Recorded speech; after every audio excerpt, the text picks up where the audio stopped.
Vážení návštevníci, z južnej strany prilietajú nad vzletovú a pristávaciu plochu letiska Sviač 3 lietadlá. V prostriedku veľké dopravné lietadlo Leteckého útvaru Ministerstva vnútra Slovenskej TU 154M a po stranách dve stíhacie lietadlá MiG-29.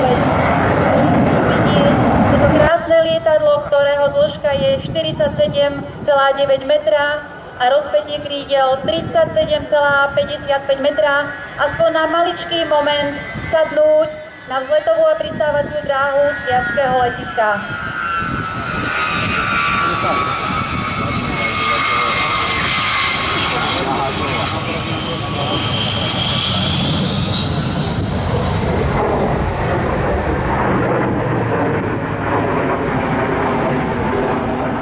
Ako som už spomínala, piloti budú veľmi vďační, ak prejavíte svoje emócie, hlavne tie dobré emócie, a po pristáti oceníte ich výnimočnosť a ich zručnosti.